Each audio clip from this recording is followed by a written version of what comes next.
안녕하세요. 이지영 변호사입니다. 날씨가 많이 추워졌습니다. 감기 조심하시고요. 오늘 저는 분양전환 아파트 하자소송 무조건 진행하여야 한다 라는 이슈로 좀 강하게 제목을 잡아봤는데요. 우선 제가 분양전환 아파트는 결국 협의가 아니라 소송으로 갈 수밖에 없는지에 대해서 3가지 이유 정도 말씀을 드릴 거고요. 그리고 또 저희 로펌에서 어떻게 도와드릴 수 있는지 마지막에 말씀드리도록 하겠습니다. 우선 분양전환 아파트는 첫째로 법적 다툼이 있는 파트가 있습니다. 제척기간 관련해서. 일반 분양 아파트 같은 경우는 공용 부분, 전용 부분, 제척기간이 기산되는 기산점이 거의 동일해요. 무슨 말씀이냐면 어떤 하자가 그 시점까지 발생을 했었을 때 그 하자를 보수해달라고 청구하거나 아니면 그에 따른 손해배상을 청구할 수 있는 게 제척기간인데, 제척기간은 소멸시효와 다르게 중단이 되지 않아요. 그러니까 무슨 말이냐면 그 기간이 지나면 그냥 그 청구권이 소멸합니다. 공용 부분은 그 소멸하게 되는 기산점이 사용승인일이고요. 전용 부분은 인도시입니다. 일반 분양아파트 같은 경우에는 보통 사용승인이 나고 얼마 몇 개월 지나지 않아서 인도를 받아서 실제로 거주를 하게 되잖아요, 소유자로서. 그러니까 이 시점이 2년, 3년, 5년, 10년 이게 같이 가는 거예요, 전용하고 공용이. 근데 분양전환 아파트 같은 경우에는 공공주택특별법에 따라서 결국은 입주 예정일로부터 2분의 1이 지나야 분양전환을 받을 수가 있잖아요. 그러니까 보통 계약을 하신 시점이 6년이 지난 시점이 되시는 거예요. 그렇게 되니 공용 부분은 앞서 말씀드린 사용승인일로부터 이미 6년, 7년이 지난 시점이 되는 건데, 이때 구분 소유자로서 처음, 기존의 임차인으로서는 사셨지만 구분 소유자로서는 처음 거주를 하시게 되는 거잖아요. 내 소유가 되시잖아요. 등기를 하시면서요. 그러니까 구분 소유자로서의 인도 시점은 이 분양전환 시점이 되는 거예요. 그래서 공용 부분에 하자가 발생해야 돼서 처리 가능한 시점과 전용 부분에 하자가 발생해서 처리가 가능한 시점이 텀이 되게 길죠. 그러다 보니 결국 본인의 손해를 최소화하고 싶은 시행사나 시공사 입장에서는 기존의 이 텀 사이에 임차인으로서 거주했던 기간도 결국은 그쪽이 사용하고 있었던 거 아니냐. 그러면 구분 소유자로서 집을 인도받아 쓴 시점부터 다시 기산을 한다고 하면 이에 따른 하자보수 청구 기간을 너무 길게 늘려준다, 이런 주장을 하는 거죠. 그러니까 이를 합리적인 주장이라고 볼 수도 있습니다. 그러다 보니까 법적 다툼이 있어요. 다만 저희도 지금 이런 공공임대, 분양전환 아파트, 민간임대, 분양전환 아파트 많이 하자소송하고 있고 하는데, 어찌됐건 저희가 판결은 저희가 원하는 유리한 방식으로 받고 있습니다. 다만 이런 법적 다툼이 있는 사안에 대해서는 당연히 시행사나 시공사는 합의를 잘 하지 않아요.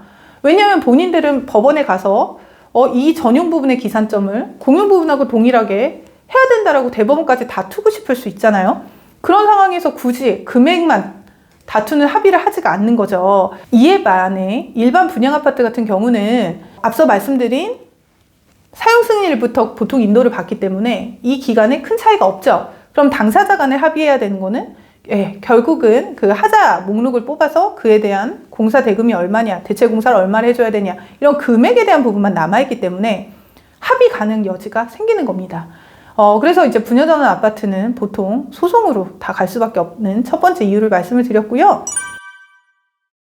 두 번째는 공공임대 아파트이던 민간임대 아파트이던 아니면 공공지원, 특히나 민간임대 아파트이던, 우선은 임대 아파트를 가장 많이 짓고 있는 게 LH잖아요. 한국토지주택공사. 한국토지주택공사는 여러분들도 알다시피 공기업입니다.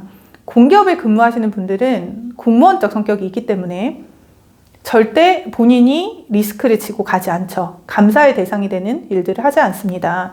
그렇기 때문에 결국은 뭔가를 합의를 해서 평가의 대상을 남겨두기보다 소송에서 결론을 받아서 그에 대해서 금액을 지급하는 게 당연히 깔끔하죠. 왜냐하면 책임 자체가 재판부로 이렇게 이동을 하니까요. 그래서 결국은 LH는 합의를 하지 않습니다. 저희가 하자소송뿐만 아니라 지체보상금 소송이라든가 아니면 택지개발에 따른 폐기물 소송이라던가 아니면 보상금 증액 청구 소송이라던가 많은 소송에서 LH를 상대로 대리해서 단체 사건을 한 적이 많은데, 실질적으로 LH는 절대 합의하지 않습니다. 네, LH 방침인 것 같고요. 그래서 공공임대든 민간임대든 합의를 통해 하자를 처리하는 방법은 잘 쓰지 않는 것 같습니다. 네, 그래서 두 번째 이유 말씀을 드렸고요. 이제 세 번째는 보통은 이제 당연히 하자를 그냥 종결합의하면서 최소 금액으로 비용을 주고 소송이 안 들어오는 게 시행사나 시공사 입장에서 좋겠죠. 그래서 보통 분양전환을 할 때 임차인대표회의한테 어떤 요구를 하냐면 우리가 어떤 공사 해줄 테니 공용 부분에 대한 하자 합의 다 하고 전용 세대한테도 80% 이상 동의 받아서 하자 종결합의 하자, 전용 공용 전부 포함해서 이런 요청을 하거든요. 그럴 때 보통 해준다고 하는 기본적인 공사가 외부 도색, 옥상 방수, 그리고 지하 주차장 에폭시, 그리고 이제 뭐 네이밍 변경하는 거, 그리고 뭐 주차 차단기 설치 이런 몇 가지를 해준다고 하면서, 그리고 뭐 전용 세대들은 월패드 교체 같은 거 조금씩 해주고요. 전체 합의를 하자고 해요. 그러면 그 공사 대금이 뭐 많아야 4억, 5억짜리 공사 정도인 겁니다. 정말 많아야. 근데 이제 문제는 공용 부분, 저희가 10년차 하자라고 하는 외부 크랙과 그런 부분, 뭐 저희가 골조에 대한 부분 마지막에 보는 가장 중요한 파트들 하고 저희가 크랙을 있으면 도색까지 해야 되니까요. 그럼 소송으로 저희가 보통 받게 되면 공용 부부에서 많이 받게 되면 4, 5억을 받아요. 그 10년차 제척기간 남아있는 것만. 그러면 제가 전용은 앞서 분양전환 아파트 2년차부터 하자가 살아있을 수 있다고 말씀드렸잖아요. 그러면 결국은 공용 파트 정도 공사 비용도 안 되는 비용을 받고 전용에서 받을 수 있는 모든 하자에 대한 합의를 하시는 거다. 근데 전용은 아시다시피 계속 사시면서 이제 구분 소유자가 고치셔야 되잖아요. 그러면 뭐 하자 있다 하면 조금 고쳐주고 월패드 교체하는 거, 뭐 거기서 뭔가 전원하는 거, 그런 거 부르시면 사실 뭐 출장비랑 해서 몇십만 원 처리 가는 것들을 그냥 합의를 그냥 해주셔서 다 전체 받으실 수 있는 보수 금액을 날리시는 거예요.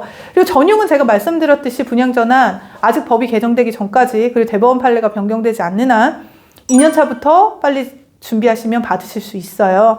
그러니까 지금 시공사나 시행사가 대체 공사 해주면서 시간을 끌면, 그리고 이제 소송에 가시면 5년씩 감액이 됩니다. 5년씩 감액이 되면 무슨 말이냐면 지금 사용 승인 받으신 시점에서 저희가 전용 파트 아니면 인도받은 시점부터 감정을 5년 있다 진행하시잖아요. 그럼 1년에 5%씩 25%가 감액이 되세요. 그러니까 뭐 나중에 LH랑 합의하다가 내지는 뭐 시행사랑 합의하다 시공사랑 합의하다가 하자 소송 진행하지 뭐. 앞서 말씀드린 이유로 합의 잘 안 이루어지고요. 결국은 소송 기간만 늦어지시고 결국 5%씩 감액을 하게 되세요. 그래서 제가 많은 공공임대 분양전환 아파트, 민간임대 분양전환 아파트 상담을 했어요. 이 영상 보시고 계시는 분들 중에 저랑 전화통화 한번 했거나 아니면 실제로 미팅을 하신 단지가 너무 많으실 거예요. 근데 이제 분양전환 아파트의 가장 큰 문제, 분양가라는 사실 쟁점이 살아있기 때문에 하자는 너무나 가볍게 다루어지고 있는 게 사실입니다. 근데 이미 분양전환 받는 시기가 6년이나 7년이 되는 시점이라 장기수선 충당금이 많이 사용이 되고 실질적으로 또 계속 보수가 필요하다는 걸 봤을 때 하자도 진행하시고요. 저희 법인이랑 같이 이제 업무를 진행하시면 저희가 하자 소송 잘 진행해드리면서 또 아파트 당면한 과제, 분양전환에 대한 부분도 자문을 드릴 수가 있으니까요. 언제든지 도움이 필요한 공공임대, 민간임대, 분양전환 아파트 있으시면 전화를 주시면 감사할 것 같습니다.